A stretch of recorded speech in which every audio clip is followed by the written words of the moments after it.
Saat mengantarku, tiba-tiba sopirku menepikan mobil dan berkata, "Bu, jangan datang ke peresmian hotel." Lalu dia menyerahkan HP-nya dan memutar rekaman. Aku syok melihat layar HP-nya. Ternyata suamiku. Halo sahabat pendengar yang berbahagia. Semoga kita semua selalu diberikan kesehatan, kesuksesan, dan umur panjang.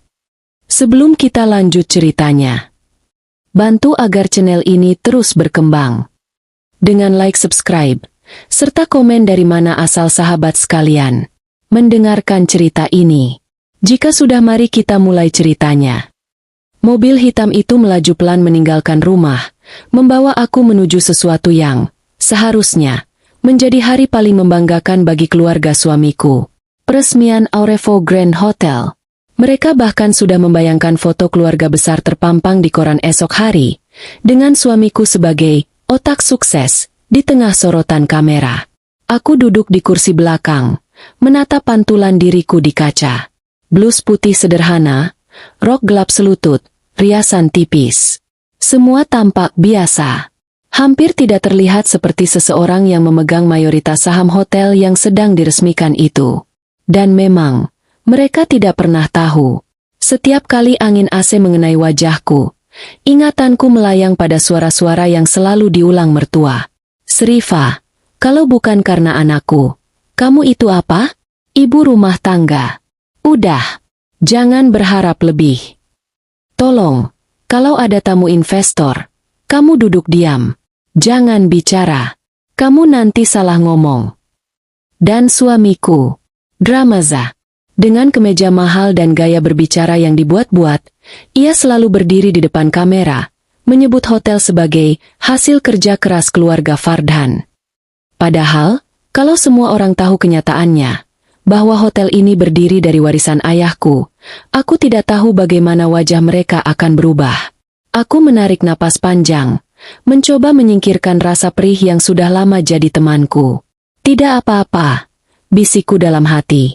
"Biar hari ini mereka bersinar. Aku cuma mau lewatkan acara ini dengan tenang." Tapi Jafes, sopirku, tidak seperti biasanya. Dari kaca depan aku melihat ia melirikku beberapa kali, seolah ingin bicara namun menahan diri. Gesturnya gelisah. "Jarang, Pak Jafes?" tanyaku pelan. "Kenapa dari tadi Bapak diam sekali?" Ia tidak menjawab. Sebaliknya, ia justru menepi secara mendadak ke pinggir jalan. Mobil berhenti. Bahuku langsung mengeras. "Bu," suaranya rendah, bergetar. "Saya mohon, Ibu jangan pergi ke peresmian. Jangan dulu." Jantungku menegang. "Ada apa?" Jafes menelan ludah, lalu merogoh ponselnya dengan tangan gemetar. Saya baru dapat kiriman dari seseorang, dan ini, Ibu harus lihat." Ia menyerahkan ponsel itu padaku. Layar menyala. Video call screen recorded. Terlihat wajah suamiku, tersenyum lebar, duduk bersama ibu mertuaku, Radhika, dan seorang perempuan berambut panjang yang seingatku adalah konsultan branding, yang akhir-akhir ini terlalu sering menempel suamiku. "Sorelia." Mereka bertiga tertawa kecil. Suara gelas beradu terdengar jelas. Lalu Dramaza bersuara, enteng, tapi mematikan. "Nanti pas di panggung, kita tuduh saja dia gila. Bilang dia suka ambil uang perusahaan, suka bikin laporan palsu. Biar investor percaya dia beban." Tawa kecil Radhika menyusul. "Betul, nanti semua saham atas namanya kita ambil balik. Gila dia selama ini dapat bagian segitu besar padahal gak pernah kerja." Sorelia mengangguk. Suaranya lembut namun menjijikan. "Begitu namanya hancur, saya bisa bantu rebrand hotel jadi lebih elegan. Kita siap buka pintu investor baru." Darah, atau cairan merah dalam dadaku, seperti berhenti mengalir. Aku terpaku. Duniaku tidak bergerak. Dan kemudian, suara suamiku lagi. Pelan. "Jus." Begitu semua percaya dia gila, hotel ini akhirnya bersih dari wanita bodoh itu. Selesai. Seakan ada suara kaca pecah di dalam tubuhku. Aku tidak tahu bagian mana dari diriku yang runtuh lebih dulu. hatiku, harga diriku, atau sisa-sisa kepercayaanku terhadap pernikahan ini. Tanganku gemetar saat menurunkan ponsel itu. Since kapan rekaman ini? Suaraku hampir tidak terdengar. Baru 5 menit lalu, Bu. Jawab Jafes. Yang kirim, seseorang yang bilang ia teman lama Pak Salindra. Ayah ibu. Dadaku langsung terasa sesak ketika mendengar nama ayahku. Salindra Kaluna. Orang yang membesarkan bisnis besar dari nol. Orang yang mempercayakan segala aset atas namaku. Orang yang selalu berkata, hati-hati pada orang yang hanya mencintai hasilmu, bukan dirimu. Dan hari ini, kalimat itu menghantamku lebih keras dari apapun. Aku menutup wajahku dengan kedua tangan. Tubuhku bergetar, bukan karena takut, tapi karena marah. Marah pada mereka, pada diriku sendiri, pada kebodohanku karena selalu diam saat dihina. Berharap suatu hari mereka akan melihat kebaikan dalam diriku. Ternyata, semua itu sia-sia. Aku mengangkat wajah, dan untuk pertama kalinya setelah bertahun-tahun, ada sesuatu yang sangat berbeda dalam diriku. Rasanya seperti seseorang yang sudah lama tidur kini terbangun. Baik, kataku pelan. Kita tidak ke peresmian. Jafes menoleh, sedikit terkejut. Lalu kemana, Bu? Aku menggenggam ponsel itu erat, seolah menggenggam bukti napas baru untuk hidupku. Ke rumah. Aku harus menelpon seseorang. Dalam dadaku, ada rencana yang mulai terbentuk. Bukan sekadar rencana balas dendam, tapi rencana untuk mengambil kembali apa yang selama ini sebenarnya milikku. Mobil perlahan berbalik arah, meninggalkan jalan menuju hotel yang sedang dipenuhi kamera, pejabat, dan investor yang menanti pidato manis suamiku. Mereka tidak tahu, hari ini bukan hari kemenangan mereka. Hari ini adalah hari ketika mereka akhirnya tahu siapa sebenarnya yang jadi bos. Dan saat mobil bergerak menjauh, ponsel itu masih memutar detik terakhir rekaman. Kalimat suamiku yang menutup bab ini dengan dingin. Biar semua percaya dia tidak waras. Setelah itu, kita singkirkan dia pelan-pelan. Mobil baru saja memasuki halaman rumah ketika aku merasakan sesuatu yang tidak pernah kurasakan selama bertahun-tahun. Kesunyian yang mencekam tapi jernih. Seolah semua suara hinaan yang dulu menempeli kepalaku satu persatu, mendadak hancur sendiri. Aku turun dari mobil. Langkahku sempat goyah, bukan karena lemah, tapi karena tubuhku belum terbiasa dengan keberanian yang lahir begitu cepat. Jafes berdiri di sampingku. Wajahnya tegang namun patuh. Bu, ibu yakin tidak apa-apa sendirian? Tanyanya hati-hati. Aku menggeleng pelan. Kau tetap di sini. Aku cuma perlu waktu sebentar. Setelah itu kita mulai. Dia tidak bertanya apapun. Mungkin karena ia sudah tahu, hari ini bukan hari biasa. Ini hari ketika seluruh hidupku berubah arah. Begitu pintu rumah tertutup di belakangku, aku berjalan menuju meja makan. Kursinya masih tertata seperti biasa. Ada cangkir teh bekas yang tadi pagi tidak sempat kubersihkan karena harus berangkat cepat. Di sekelilingku, sunyi. Tidak ada suami yang memerintah. Tidak ada mertua yang mengoceh. Hanya aku. Dan pikiranku yang mulai menyusun ulang potongan-potongan masa lalu seperti puzzle yang tiba-tiba memperlihatkan gambarnya. Aku menaruh ponsel Jafes di meja, menontonnya dari awal lagi. Suamiku tersenyum, tertawa, mengangkat gelas dengan bangga. Nanti gampang. Kita bilang saja dia stres. Mungkin karena gak punya kerjaan. Ucapan itu, begitu santai, begitu merendahkan. Seolah semua malam-malamku mengurus dokumen investor sampai mata perih hanyalah hobi iseng seorang istri pengangguran. Ibu mertuaku ikut menimpali, memutar bola matanya. Srifa itu memang tidak stabil.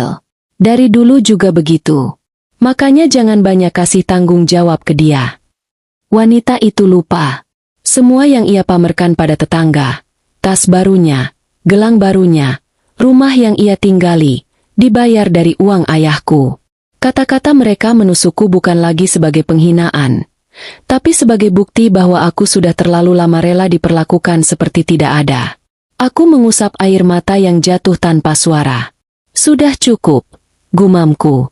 Cukup. Tanganku bergerak mengambil ponselku sendiri. Jemariku sempat ragu, tapi hanya sesaat. Lalu aku menekan nomor yang sudah lama tidak kupakai. Nada sambung. Beberapa detik kemudian, suara bariton halus terdengar dari seberang. Serifa. Aku menutup mata. Nifaro. Aku butuh bantuanmu. Hari ini. Hening yang menyusul terasa seperti seseorang sedang mengatur napasnya. Aku sudah bilang sejak almarhum ayahmu wafat. Kalau suatu hari kau menelepon di jam seperti ini, pasti ada sesuatu yang besar. Suaranya merendah. Apa yang mereka lakukan? Aku menahan getaran di suara. Mereka berencana menjatuhkanku di acara peresmian. Fitnah. Pengambil alihan saham. Semuanya terekam. Kirimkan padaku.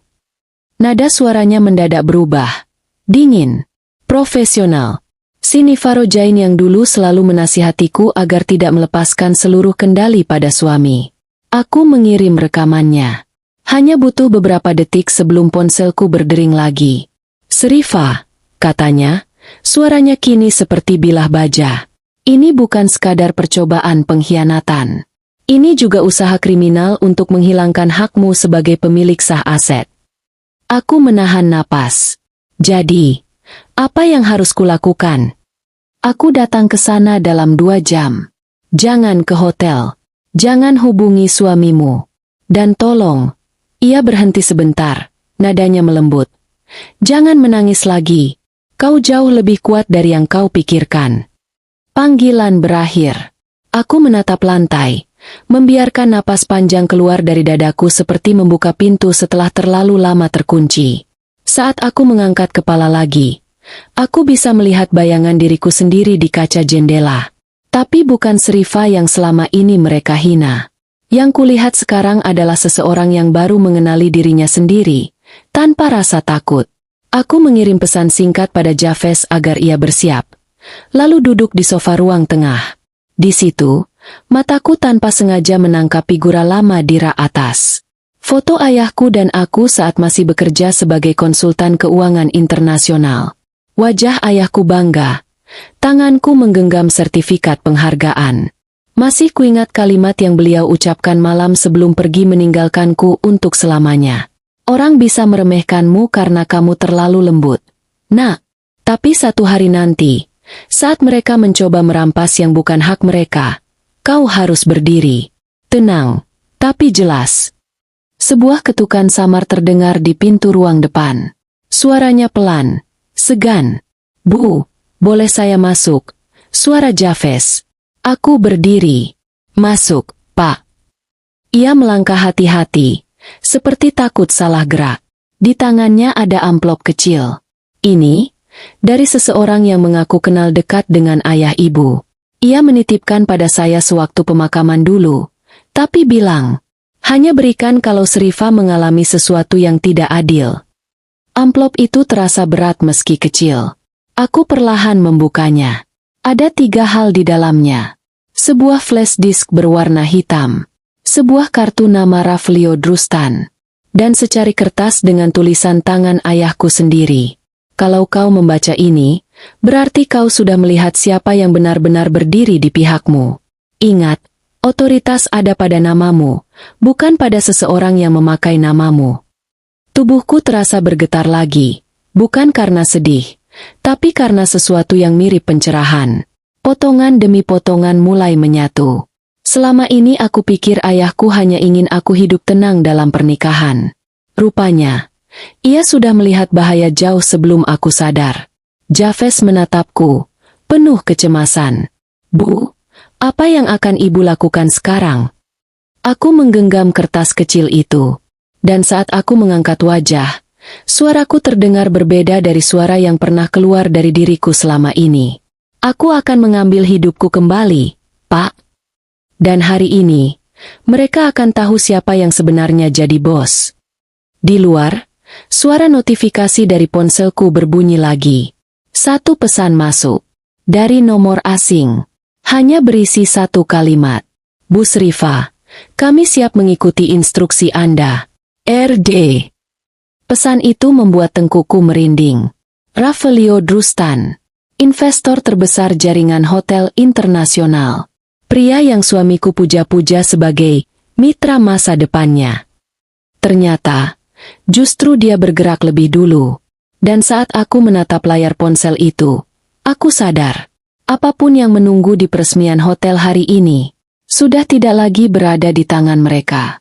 Untuk pertama kalinya, semuanya berada di tanganku, dan tidak ada jalan kembali. Aku menatap layar ponsel itu lama sekali, seolah satu pesan singkat dari Raflio mampu mengubah aliran napas di seluruh ruangan. Bu Sriva, kami siap mengikuti instruksi Anda. Kata kami membuat tengkuku kembali merinding. Berarti bukan hanya dia. Ada tim. Ada persiapan. Ada sesuatu yang sudah dipertimbangkan sejak lama. Bahkan sebelum aku tahu aku akan dikhianati. Tiba-tiba suara pesan baru masuk. Dari nomor yang sama. Saya sudah berada di sekitar lokasi hotel.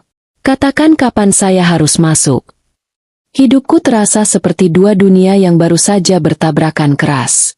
Dunia di mana aku adalah istri yang dianggap bodoh, kampungan, tidak punya suara, dan dunia di mana semua keputusan besar menunggu isyarat kecil dari jariku.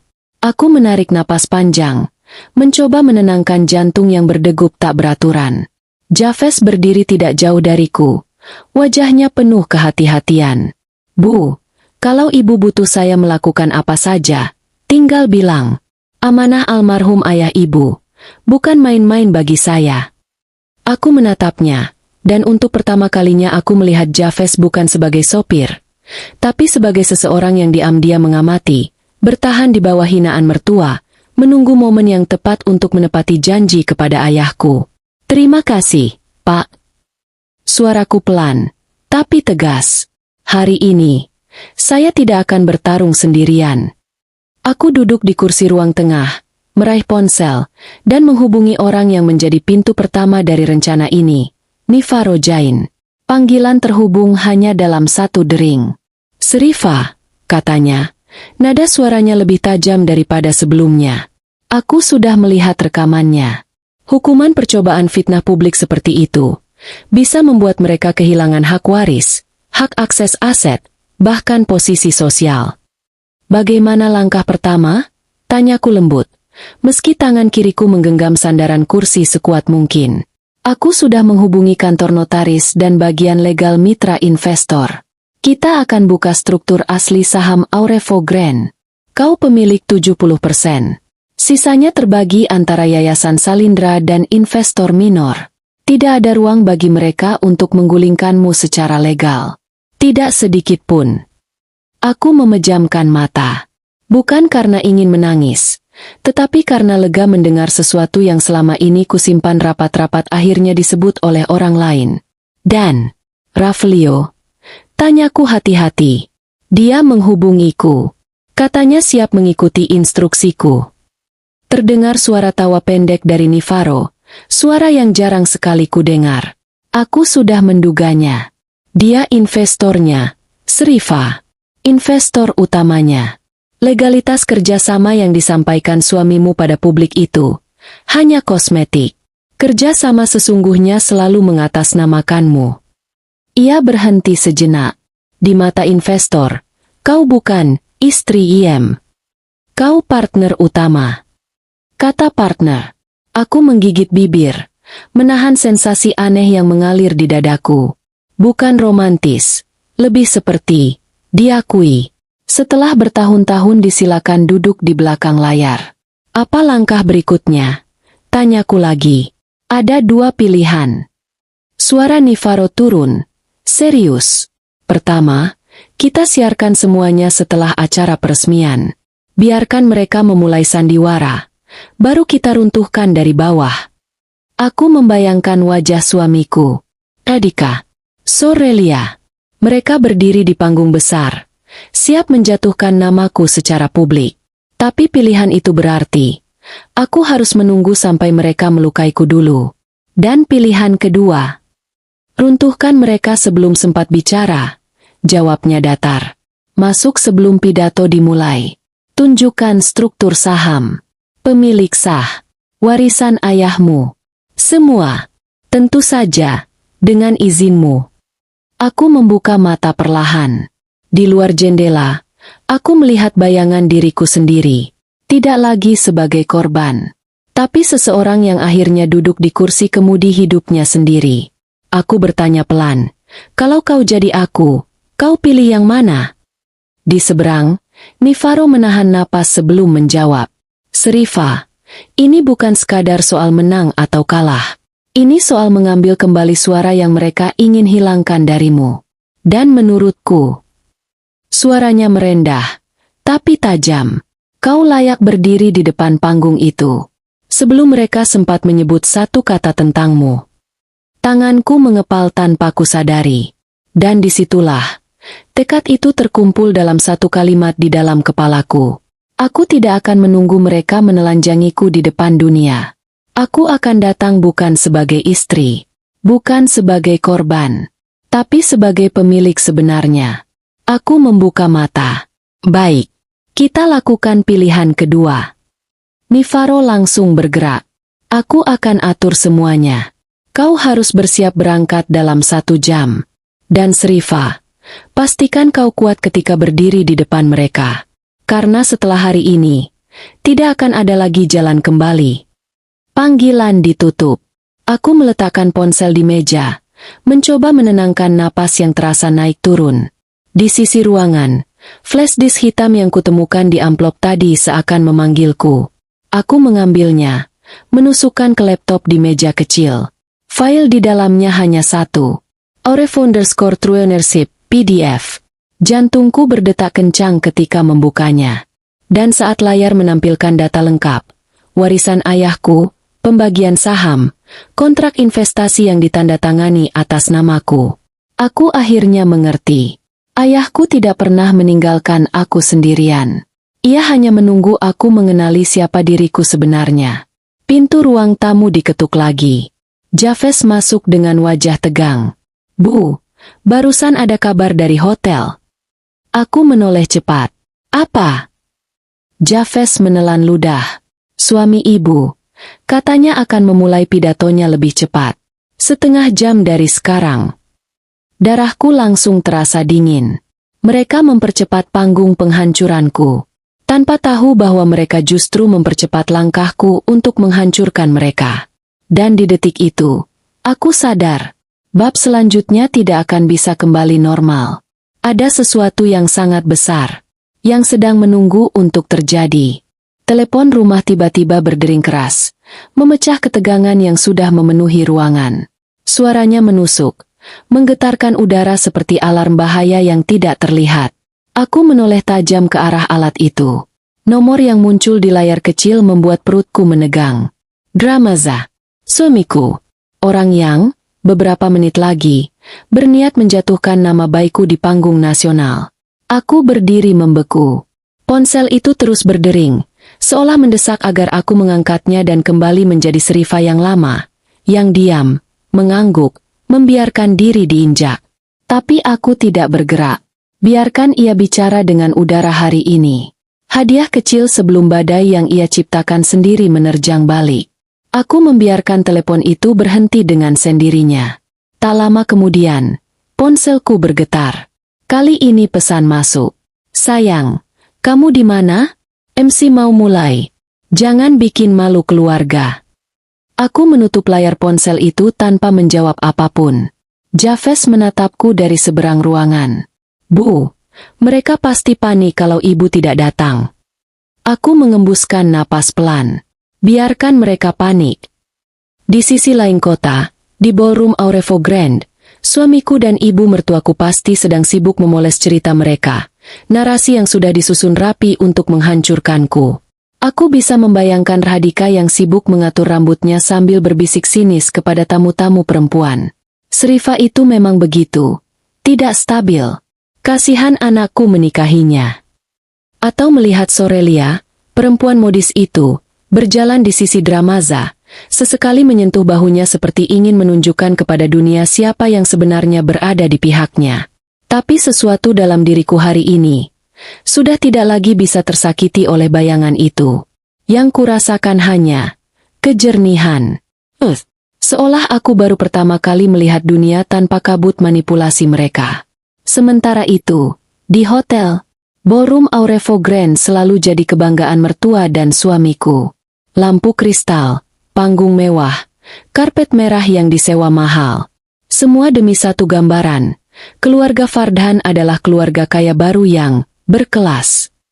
Dan pagi itu, seperti laporan yang masuk lewat pesan staf yang kukenal, suasananya lebih gaduh dari biasanya. Suami dan mertuaku berdiri berdua di dekat panggung. Rahadika memegang ponsel dengan wajah cemberut. Dasar perempuan kurang ajar, gumamnya kesal. Disuruh datang saja susah. Sudah dikasih hidup enak masih cari alasan sakit. Tenang, Bu, jawab Dramaza, sambil merapikan jasnya yang baru disetrika. Biar dia tidak datang. Justru bagus. Kita bisa jalankan rencana tanpa hambatan. Rahadika tersenyum puas. Iya, kan? Nanti bilang saja dia depresi, gak stabil, makanya tidak hadir. Biar tamu-tamu tahu dia itu beban. Dramaza tertawa kecil. Setelah ini, semua jadi atas namaku. Percayalah. Sorelia mendekat sambil membawa clipboard. Ivan dari media sudah siap ambil gambar. Mas, tapi dia tanya, istrinya mana? Suamiku mengangkat alis tanpa peduli. Bilang saja dia sedang tidak sehat. Tidak perlu jelaskan lebih. Mereka tidak tahu. Hanya beberapa meter dari panggung, tim teknis sedang menerima email baru berisi revisi rundown yang dikirim langsung oleh kantor pusat investor. Sang MC membaca pesan itu berulang-ulang, berkali-kali mengernyitkan dahi. Ada instruksi aneh. Segmen investor utama harus ditampilkan sebelum pidato general manager. Sang MC menelan ludah. Karena ini, bukan bagian yang ada di rundown awal. Dan investor utama itu adalah seseorang yang membuat semua orang berdiri tegak. Ravelio Drustan. Sementara itu di rumah, aku menutup map dokumen warisan ayahku. Isi map itu, jika dibuka di panggung, akan langsung mengubah seluruh percakapan publik. Semua saham mayoritas hotel. Surat hibah yang ditandatangani sebelum ayahku wafat. Kontrak kerjasama lintas negara yang memakai namaku sebagai representasi legal. Semua itu sudah menunggu di tanganku. Aku menatap Javes yang berdiri menunggu instruksi. Pak, kita berangkat sekarang, kataku pelan. Javes tampak ragu. Bu, kalau ibu muncul di sana, ibu siap melihat wajah mereka. Aku mengangguk pelan. Hari ini bukan aku yang ketemu mereka. Hari ini, mereka yang akan melihat siapa aku sebenarnya. Aku mengambil tas kecilku, tas yang selama ini mereka remehkan, dan memasukkan flash disk serta dokumen-dokumen penting. Di pintu, ponselku kembali berbunyi. Kali ini bukan pesan. Panggilan suara. Nama di layar membuat kakiku berhenti seketika. Ravelio Drustan. Aku menatapnya lama. Sebelum akhirnya mengangkat. Ya. Suara pria itu terdengar stabil, elegan, dan penuh kendali. Bu Serifa, katanya dengan ketenangan yang membuat dadaku bergetar. Acara sudah dimulai. Mereka sedang menunggu Anda untuk dijatuhkan. Aku menahan napas. Tapi saya ingin Anda tahu satu hal.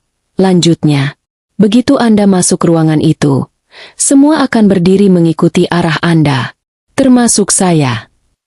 Aku menggenggam ponsel kuat-kuat. Beritahu saya, suaranya merendah. Kapan saya harus naik ke panggung? Aku menutup mata sesaat. Dan pada akhirnya hanya ada satu kalimat yang keluar dari bibirku.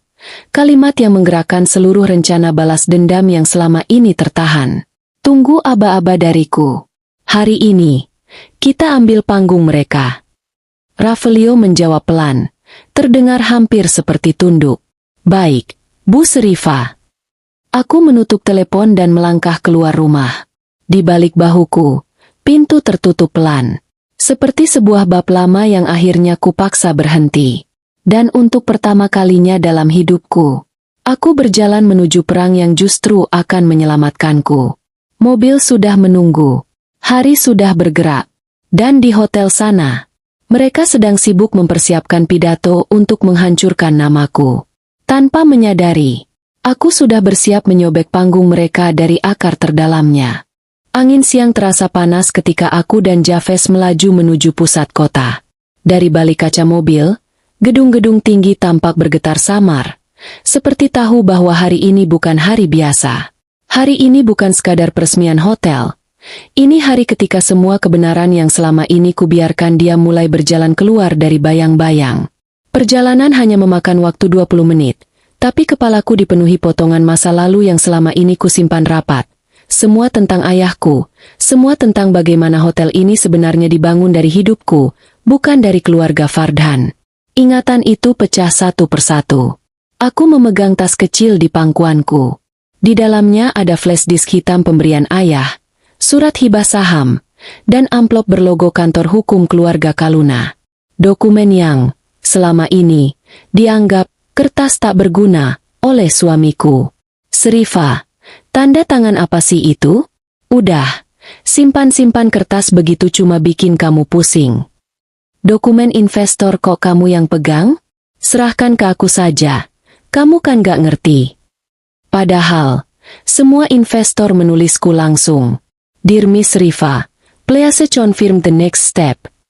As we spoke in Singapore last fall, we maintain interest in the partnership. Tapi suamiku selalu memotong setiap kesempatan untuk kubicara. Setiap kali aku hendak duduk dalam rapat singkat, ia akan berbisik kasar. Jangan tampil. Kamu bikin malu. Dan aku, stupidly, mematuhi. Karena kupikir menjaga perasaan suami adalah bagian dari menjaga rumah tangga. Ternyata, aku sedang memelihara ular. Mobil berhenti di halaman rumah lama peninggalan ayah tempat sebagian dokumen kuletakkan setelah beliau wafat.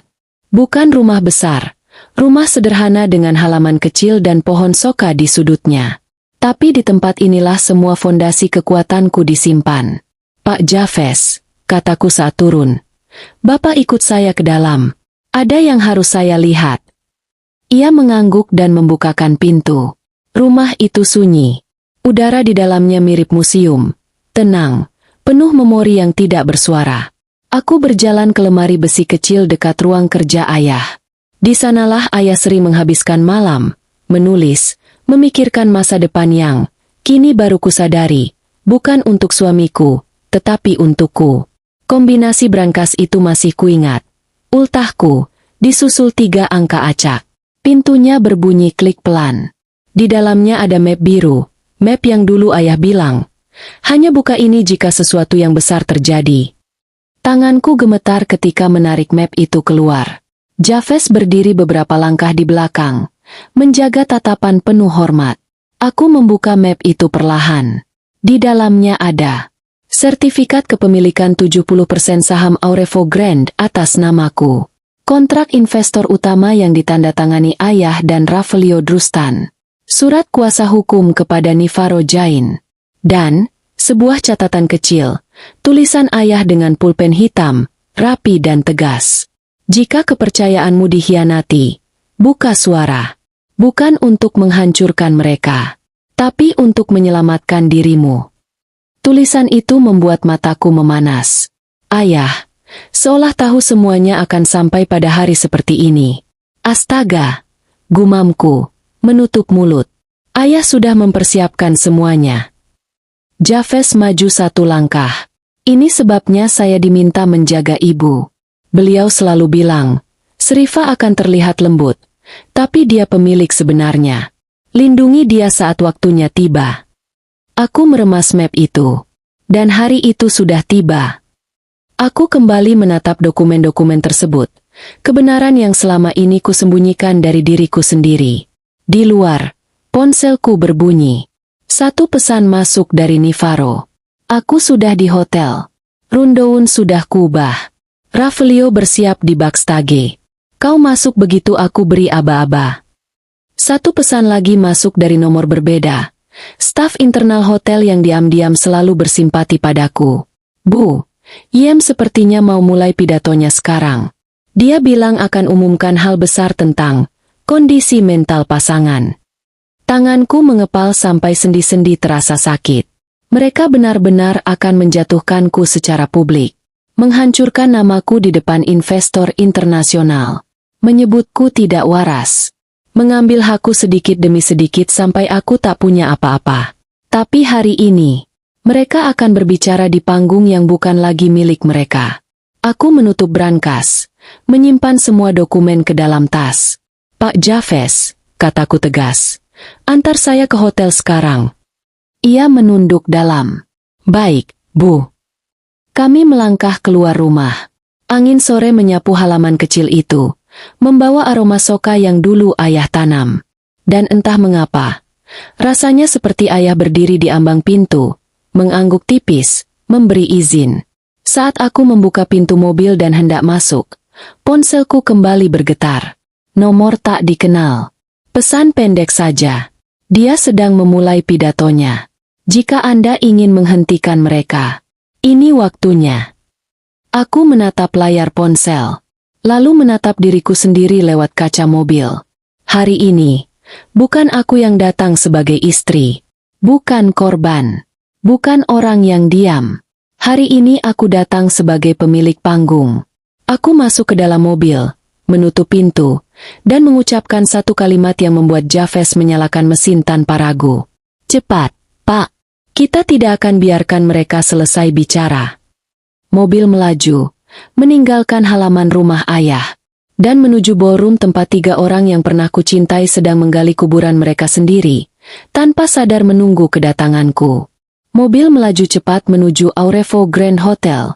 Di luar, langit siang yang tadinya terik perlahan meredup, seperti ikut menahan napas saat aku mendekat pada panggung yang selama ini mereka kuasai.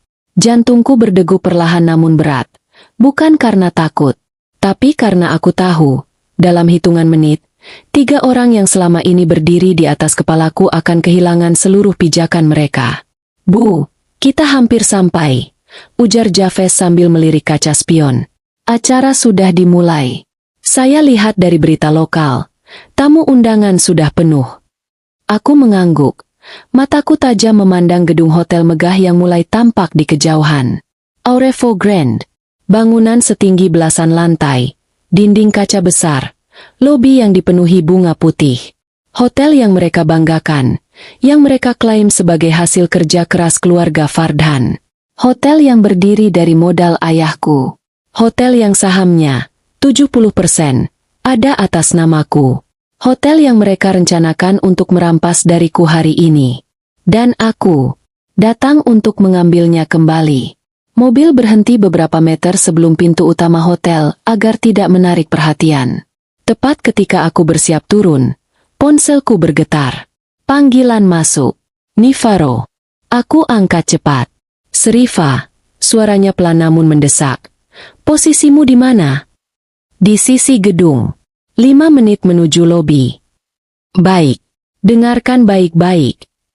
Ada suara ramai di belakangnya, suara tamu, musik pembuka, langkah kaki para staf.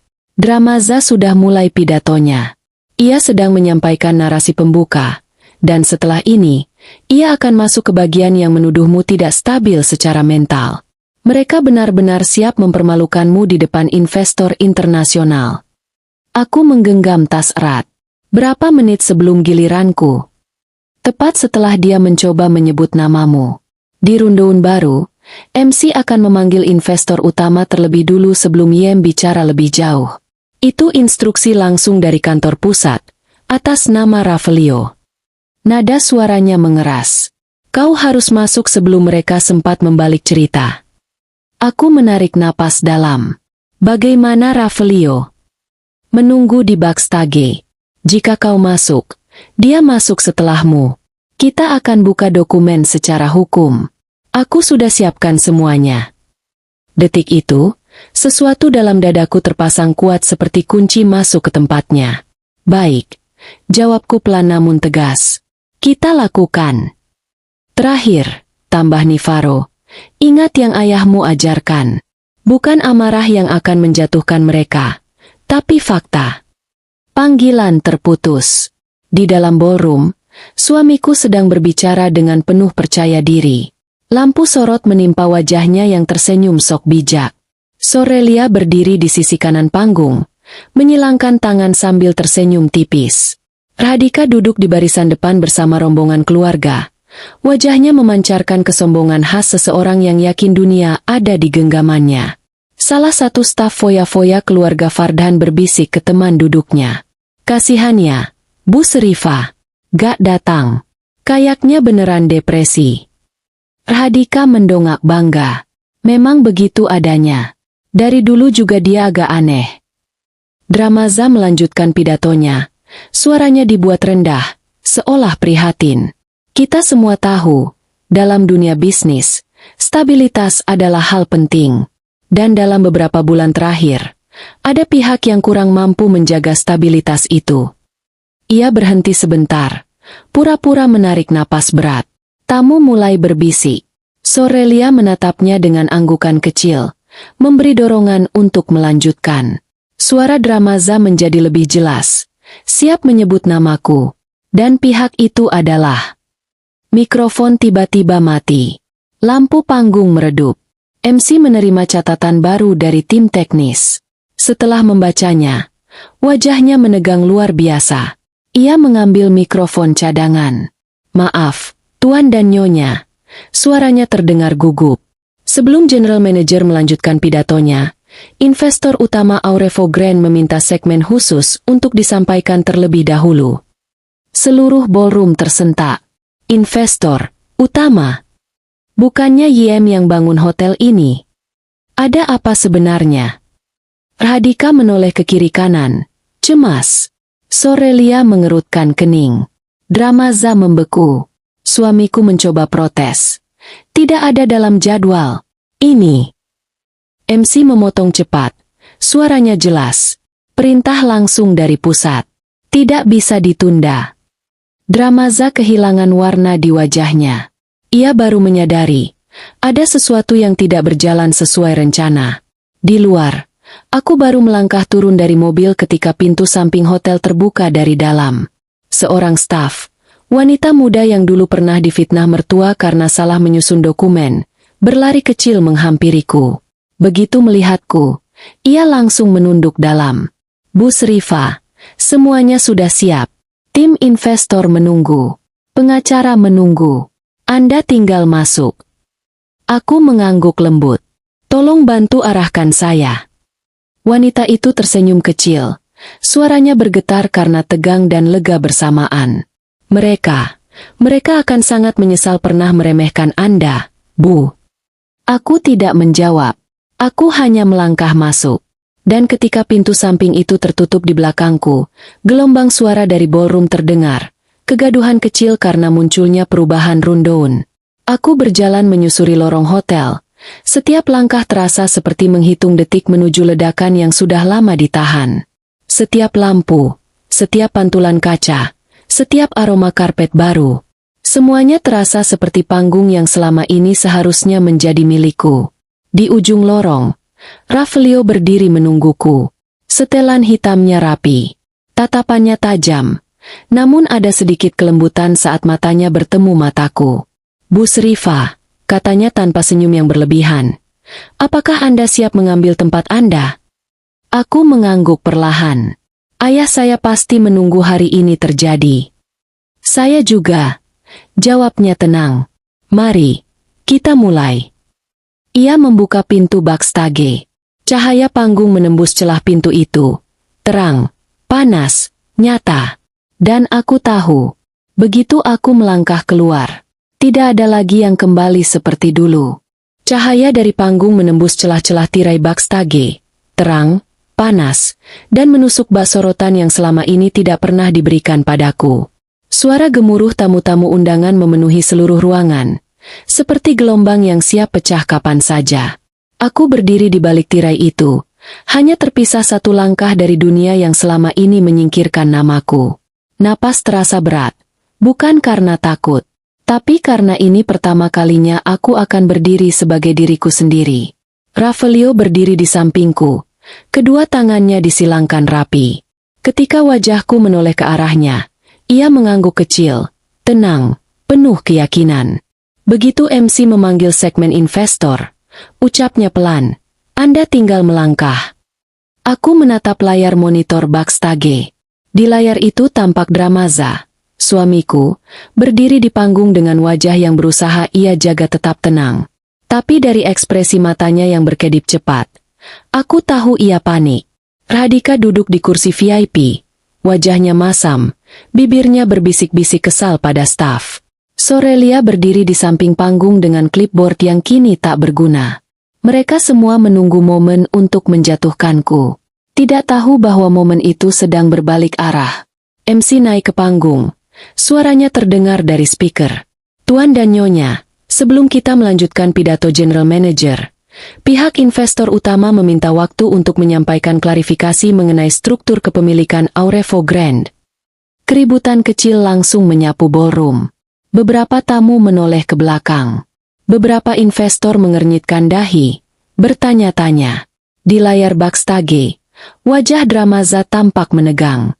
Ia memaksakan senyum.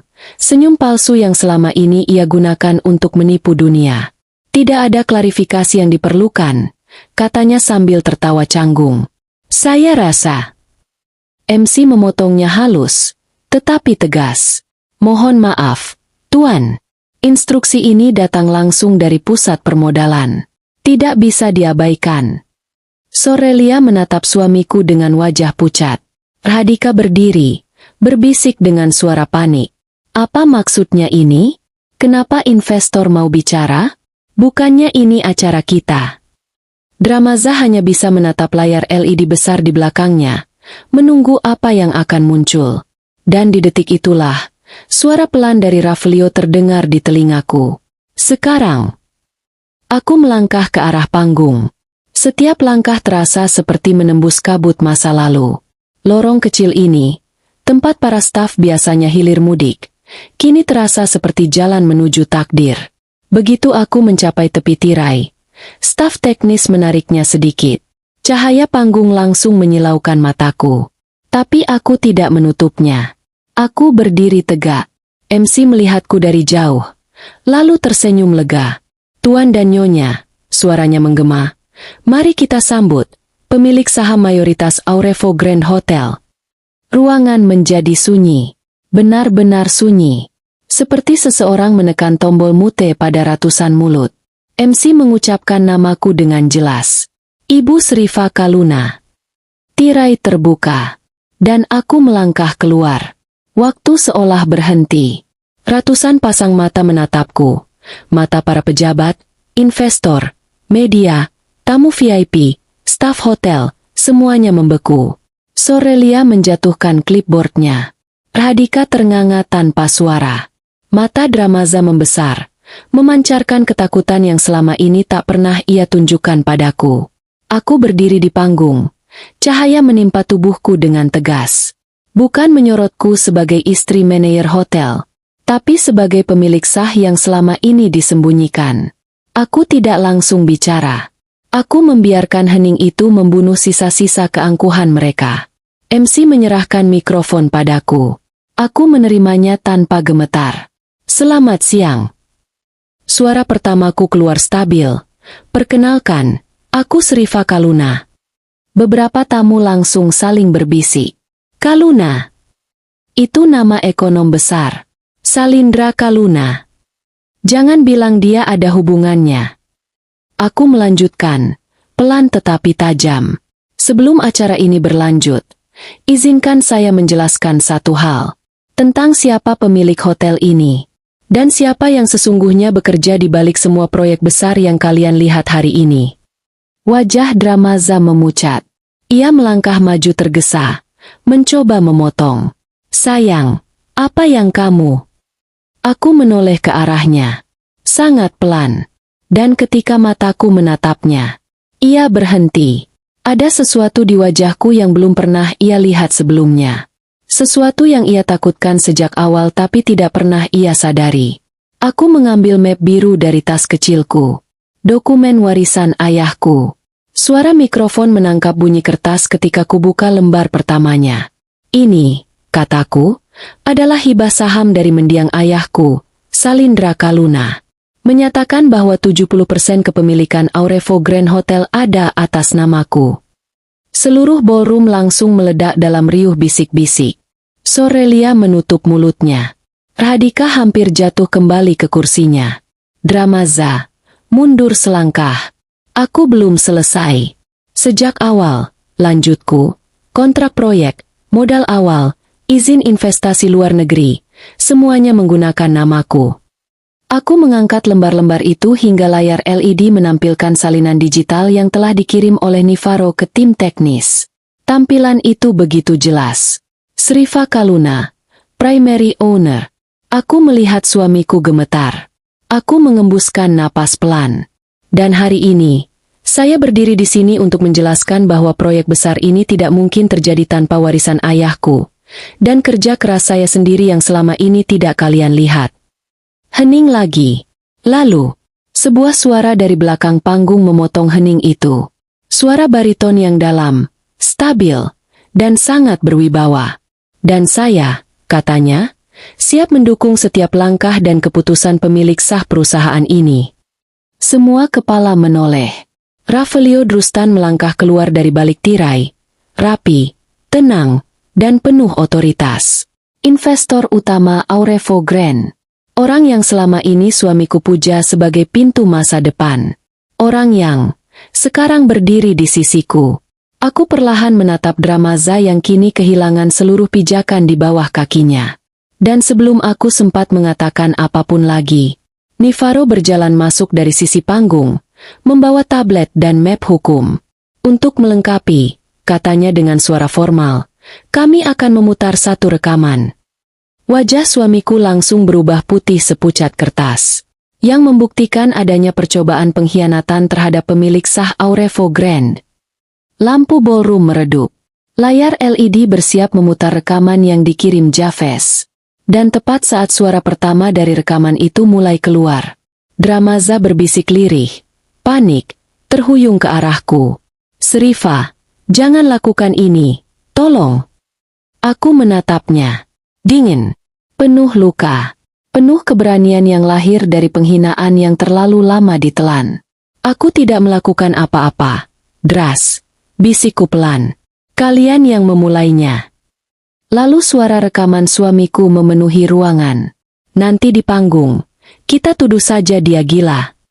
Dan seluruh ballroom, akhirnya tahu siapa sebenarnya mereka. Suara rekaman itu bergema di seluruh ballroom. Jernih, terlalu jernih, hingga setiap kata terdengar seperti pisau yang baru saja diasah. Nanti di panggung, kita tuduh saja dia gila. Biar investor tahu dia merugikan perusahaan. Begitu nama dia hancur, semua saham atas namanya kita ambil. Tamu-tamu langsung terdiam. Beberapa menutup mulut dengan tangan. Beberapa memandang suamiku dengan tatapan yang berubah dari hormat menjadi jijik. Di layar LED besar, wajah Dramaza muncul dari rekaman dalam ukuran hampir 3 meter. Ia tertawa, santai, sombong, dan memaparkan rencana menghancurkan istrinya sendiri. Rekaman berlanjut. Sorelia bersuara. Begitu namanya hancur, saya bisa bantu branding hotel jadi lebih profesional. Disusul tawar Hadika, tajam seperti garpu yang menggores piring. Habis itu, semua aset atas nama Benalu itu kita ambil balik. Masa iya hotel sebesar ini dipimpin orang kampungan? Kata kampungan menggema seperti tamparan di udara. Seluruh ruangan sontak menoleh ke arah Radhika. Wanita itu tertegun, wajahnya merah, tangannya bergetar. Seseorang dari tamu barisan depan berbisik keras. Jadi dari tadi, menantu yang kalian hina itu pemilik hotel ini? Bisik-bisik berubah menjadi desas-desus penuh kemarahan. Ini gila, keluarga macam apa ini? Mau menjatuhkan pemilik sah perusahaan sendiri? Tidak punya moral. Sorelia mundur beberapa langkah. Wajahnya pucat pasi. Ia mencoba menutup wajahnya dengan rambut panjangnya. Percuma. Semua kamera kini menyorotnya. Dan tepat di tengah semua kekacauan itu, suara rekaman memasuki bagian paling kejamnya. Suara suamiku kembali terdengar. Begitu semua percaya dia tidak stabil, hotel ini akhirnya bersih dari wanita bodoh itu. Wanita bodoh. Aku tidak bergerak. Tanganku tidak gemetar. Aku berdiri tegak, menatap layar tanpa berkedip. Karena hari ini, kata-kata itu tidak lagi membuatku kecil. Kata-kata itu justru menjadi bukti siapa sebenarnya yang paling tidak stabil di ruangan ini. Rekaman berhenti. Ruangan masih sunyi. Sunyi seperti ruangan yang baru saja menyaksikan kecelakaan besar. Lalu MC, dengan suara tercekat, mencoba bicara. Tetuan dan Nyonya, rekaman ini dikonfirmasi oleh pihak legal sebagai bukti autentik. Dramaza tiba-tiba berlari kecil menuju panggung. Wajahnya hancur. Ia meraih mikrofon dari tanganku, atau mencoba meraihnya. Aku menarik mikrofon itu satu langkah menjauh. Tidak kasar, hanya cukup membuatnya kehilangan keseimbangan. Dramaza memohon, suaranya pecah. Sayang, ini fitnah. Tolong dengarkan aku dulu. Serifa, itu hanya candaan. Candaan. Candaan? Candaan tentang merampas saham istrinya? Candaan tentang menghancurkan nama baik? Candaan tentang mengusirku dari panggung yang dibangun dari warisan mendiang ayahku? Sorelia buru-buru mendekat. Bu Serifa, ini salah paham. Kami hanya... Nifaro maju selangkah, menghalangi perempuan itu tanpa menyentuhnya. Saya sarankan Anda diam, Ibu Sorelia. Setiap kata Anda bisa digunakan sebagai bukti tambahan. Sorelia membeku. Tangan yang tadi tegap kini gemetar. Radhika berdiri dari tempat duduknya, melengos maju sambil menunjuk ke arahku. Kau pasti menjebak anakku. Kau memanipulasi dokumen. Aku menatapnya perlahan. Tatapan itu membuat langkah Radhika terhenti. Untuk pertama kalinya, ia melihat siapa diriku sebenarnya. Bukan menantu yang tunduk. Bukan perempuan yang mudah dipojokkan. Aku memegang mikrofon, membiarkan kata-kata keluar dengan pelan. Namun lebih tajam dari apapun yang pernah kuucapkan dalam hidupku. Selama bertahun-tahun, aku membiarkan kalian bicara apapun tentangku. Menghinaku, meremehkanku, memanggilku benalu, kampungan, gila, tidak berguna. Ruang ballroom hening. Bahkan napas para tamu pun terdengar samar. Tapi satu hal yang tidak pernah kalian tahu. Aku menatap mereka bertiga, masing-masing dengan luka yang mereka ciptakan sendiri. Aku diam bukan karena tidak mampu melawan. Aku diam karena aku punya ayah yang mengajarkanku memilih waktu yang tepat untuk bicara. Aku mengangkat dokumen hibah saham tinggi-tinggi. Dan hari ini adalah waktuku. Sorelia mulai menangis pelan. Radhika terduduk kembali. Wajahnya pucat. Dramaza memegang kepalanya. Tidak sanggup menerima kenyataan bahwa dunia melihat siapa dirinya yang asli. Aku melanjutkan. Investasi hotel ini datang melalui relasi ayahku. Modal awal didanai oleh warisan yang beliau tinggalkan. Setiap kontrak masuk atas namaku. Setiap rapat penting, aku yang memutuskan. Kalian hanya memamerkannya. Aku menatap layar LED yang kini menampilkan struktur saham Aurevo Grand. 70%, Serifa Kaluna. 15%, Salindra Foundation. 15%, investor minor pihak ketiga. Tidak ada nama suamiku di posisi pemilik. Tidak ada nama mertuaku. Tidak ada nama Sorelia. Hanya aku. Aku melangkah maju setengah langkah. Suara menjadi lebih dalam. Dan mulai hari ini, aku menarik kembali semua hal yang selama ini kalian pakai untuk menjatuhkanku. Tamu-tamu mulai bertepuk tangan kecil, lalu makin keras. Suara tepuk tangan itu tidak merayakan skandal. Mereka merayakan keadilan yang akhirnya berdiri di panggung itu. Ravelio berada di sisi panggung, menatapku dengan ekspresi yang sulit diartikan, semacam penghormatan yang tulus. Nifaro berdiri tegap di sisiku, siap mengambil alih proses hukum. Dramaza jatuh berlutut di panggung. Tangan kirinya meraih celanaku, memohon. Serifa, tolong, jangan lakukan ini, kita bisa bicarakan di rumah. Suaranya bergetar hebat, muka penuh keringat. Aku menatapnya lama. Kemudian aku menjauhkan kakiku. Rumah mana? Dras? Rumah yang kubeli? Rumah yang kau pamerkan? Rumah yang kau isi dengan penghinaan untukku. Ia terdiam. Bahkan untuk berbohong pun ia tidak menemukan kata. Aku menatap seluruh ruangan. Mulai detik ini, kataku jelas, saya mencabut segala akses General Manager Dramaza Fardhan dari semua fasilitas, aset, dan keputusan perusahaan. Sorak kecil dari tamu-tamu yang muak pada tirani keluarga Fardhan terdengar. Dan terhadap ibu mertuaku serta konsultan branding yang turut merencanakan sabotase. Aku menatap mereka satu persatu. Proses hukumnya mulai berjalan hari ini. Kamera media menyorot cepat. Sorelia terisak keras. Rahadika hampir pingsan. Tapi aku belum selesai. Ada satu hal lagi. Satu palu terakhir yang harus kuayunkan. Aku mengangkat mikrofon. Dan seluruh ballroom menahan napas. Karena mereka tahu. Kata-kata selanjutnya akan mengubah semuanya. Aku mengangkat mikrofon perlahan. Dan sesuatu dalam ruangan itu langsung membeku. Tidak ada suara sendok. Tidak ada bisikan.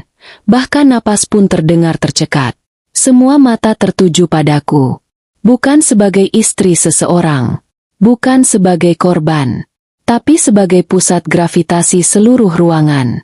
Aku berdiri tegak di tengah panggung Aurevo Grand, panggung yang dulu hanya menjadi tempatku berdiri di pinggir, tersenyum ketika diminta, diam ketika dihina.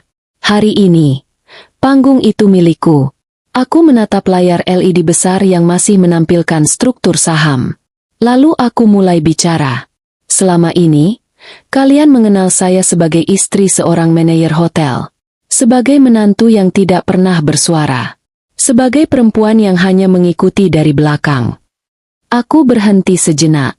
Membiarkan kalimat itu menembus mereka yang pernah meremehkanku.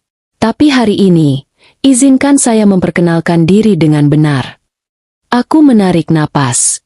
Dan mengucapkan identitasku sebagaimana ayahku dulu ingin aku mengakuinya. Nama saya Sriva Kaluna, putri tunggal mendiang ekonom nasional, Salindra Kaluna, dan saya adalah pemilik sah Aurevo Grand Hotel. Gelombang tepuk tangan terdengar, awal mulanya kecil, ragu, lalu meledak lebih keras saat para investor berdiri memberikan aplause. Dramaza memejamkan mata, wajahnya hancur, tubuhnya terhuyung seperti orang yang kehilangan arah. Rahadika menutup wajahnya dengan kedua tangan. Sorelia berdiri di belakang panggung. Tangisannya tercekik. Aku mengangkat tanganku, memberi isyarat agar ruangan kembali tenang. Masih ada satu hal yang harus kukatakan. Saya ingin menjelaskan sesuatu pada publik di sini, termasuk para tamu kehormatan, media, dan para investor. Wajah-wajah menatapku dengan rasa ingin tahu yang intens. Selama bertahun-tahun, saya membiarkan suami saya tampil sebagai wajah hotel ini. Saya biarkan ia berdiri sebagai pemimpin, karena saya pikir, itu akan membuat rumah tangga kami bahagia. Aku tersenyum tipis, pahit, tapi kebahagiaan tidak bisa dibangun dari kebohongan. Dan cinta tidak bisa bertahan ketika digunakan sebagai alat penghancur. Sorelia terisak lebih keras. Rahadika menatapku dengan tatapan dendam bercampur takut. Aku melanjutkan. Saya di sini bukan untuk membalas dendam. Saya di sini bukan untuk mempermalukan siapapun. Beberapa orang tampak terkejut dengan kalimat itu. Suamiku mendongak, berharap. Lalu aku menjatuhkan palu itu. Saya hanya menarik kembali apa yang memang milik saya. Dan memutuskan apa yang terbaik bagi hotel ini. Tanpa nepotisme. Tanpa manipulasi. Tanpa mereka yang mencoba menghancurkannya demi ego pribadi. Aku menatap Dramaza. Bagian tersulit, bukan karena aku mencintainya, tapi karena aku pernah memberi kesempatan bertahun-tahun. Mulai hari ini, suaraku terdengar lebih dalam. Dramaza Fardhan diberhentikan dari posisinya sebagai General Manager Aurevo Grand Hotel. Gema tepuk tangan pecah lagi. Lebih keras. Beberapa investor menepuk meja. Tanda setuju. Aku menatapnya lagi. Suamiku, yang kini tidak lebih dari sosok lelaki yang kehilangan seluruh topengnya. Dan seluruh akses keuangan keluarga Fardhan. Mulai detik ini, dibekukan. Rahadika berdiri terpincang-pincang. Serifa, kau tidak bisa lakukan itu. Kau. Aku menatapnya datar. Surat legal sudah berjalan. Pengacara saya ada di sini. Nifaro maju perlahan, berdiri tepat di sampingku. Dokumen sudah ditandatangani, Bu Serifa. Semua sah. Rahadika ambruk kembali ke kursinya. Sorelia mundur beberapa langkah, seperti ingin menghilang dari ruangan. Aku tidak memberi mereka kesempatan berbicara. Aku kembali ke mikrofon. Dan untuk memastikan hotel ini berjalan dengan profesional, ujarku tegas. Hari ini saya menunjuk Rafflio Drustan sebagai partner operasional utama dan konsultan strategis Aurefo Grand. Rafflio melangkah ke panggung. Sorotan kamera langsung mengarah padanya. Ia berdiri di sisiku, tenang, penuh wibawa. Untuk pertama kalinya, aku merasa ada seseorang berdiri bukan di atasku, tapi di sampingku. Ia menunduk sedikit padaku sebagai tanda hormat. Terima kasih atas kepercayaan Anda, Bu Serifa. Ruangan kembali bergemuruh. Aku tahu ini adalah akhir bagi keluarga yang selama ini meremehkanku. Tapi bagiku, ini bukan akhir. Ini awal. Aku mengambil napas lama. Lalu berbicara langsung pada tamu, media, seluruh ruangan, dan seluruh dunia yang mungkin menonton rekaman ini nanti. Saya dulu percaya, menjaga rumah berarti menghapus diri sendiri. Saya percaya cinta berarti bertahan walau dihina. Saya percaya diam berarti damai. Aku menatap ke panggung, ke cahaya yang kini menyelimutiku tanpa ampun. Tapi hari ini saya belajar.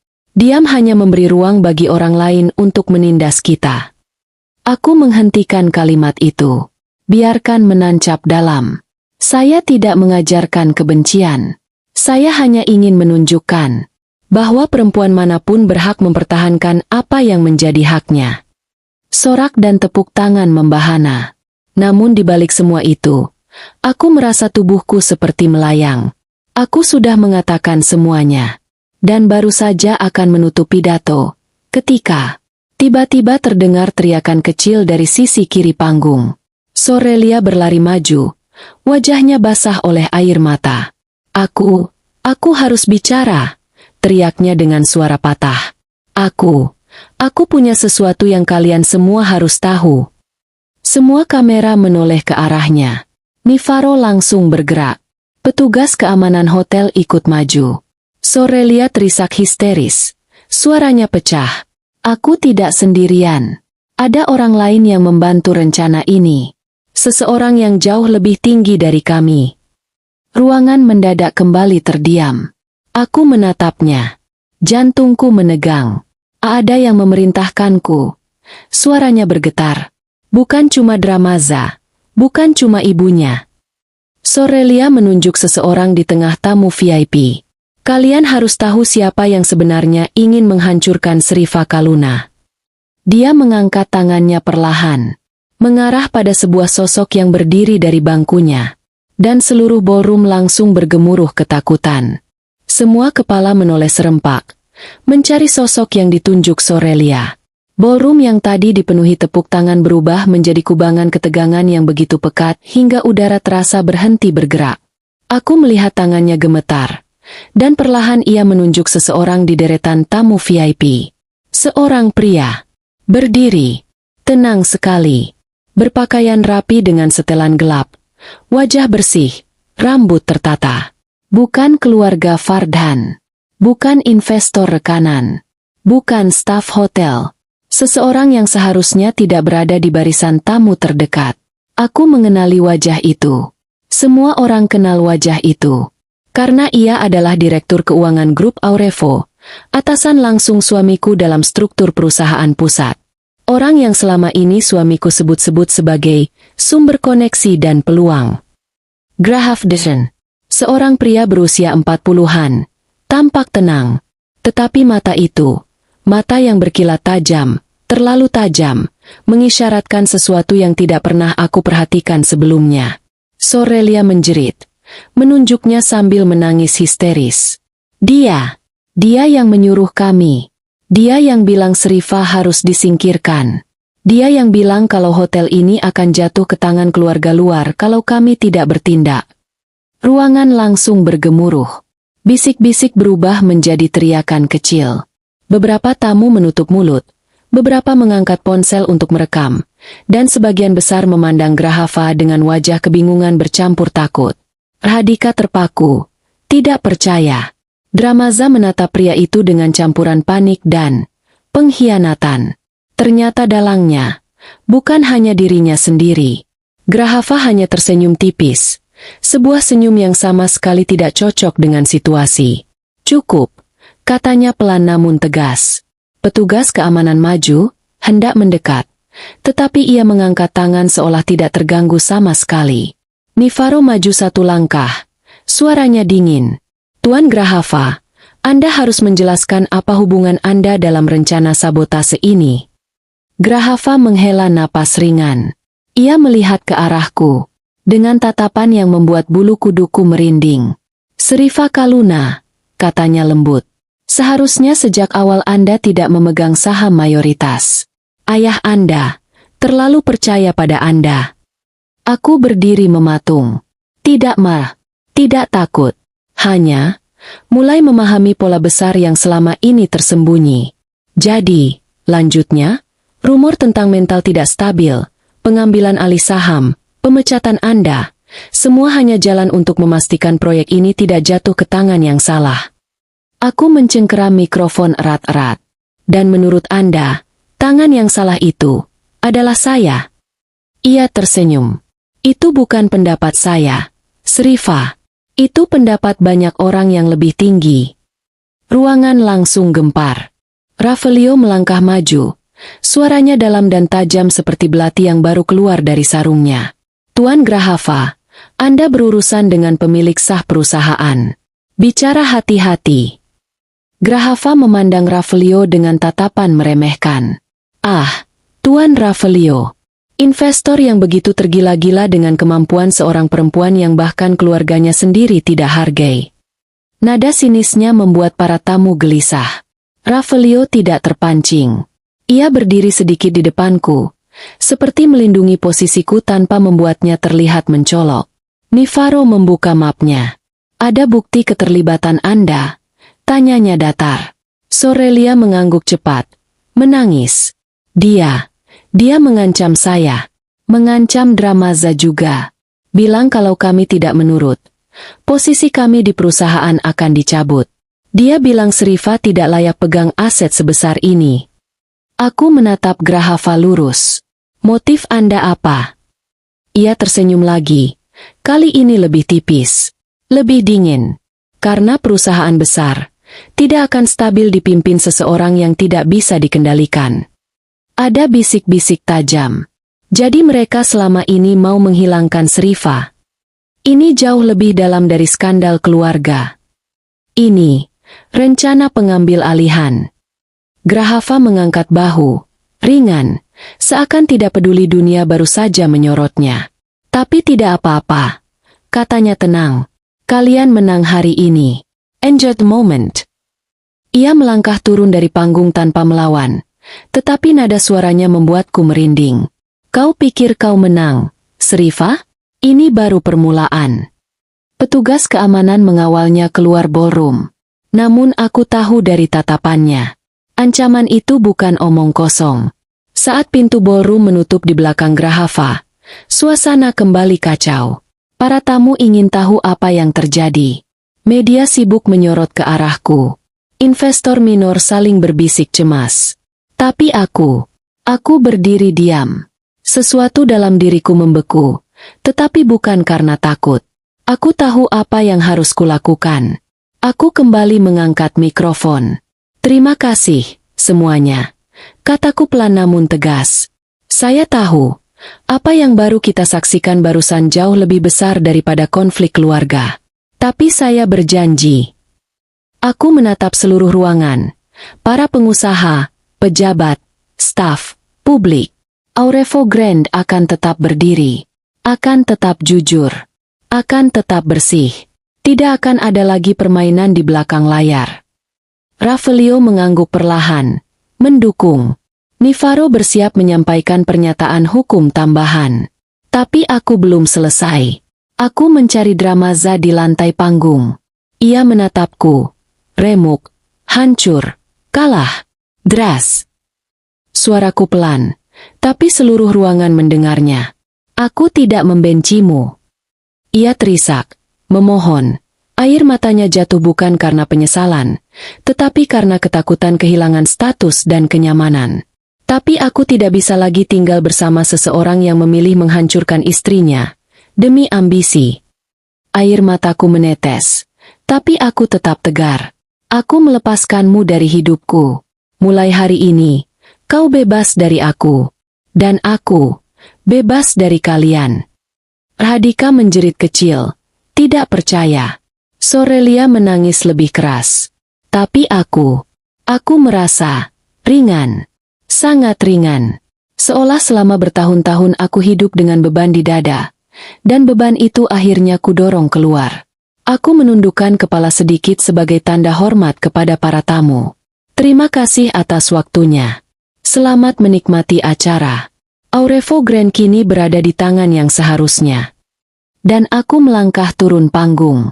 Di lorong keluar, Ravelio mengejar langkahku. Bu Sriva, katanya pelan, Anda baru saja mengubah sejarah perusahaan ini. Aku berhenti. Menatapnya. Ada sesuatu di sorot matanya. Bukan simpati, bukan kasihan, tapi penghormatan. Dan secuil kekaguman yang ia sembunyikan dengan sangat rapi.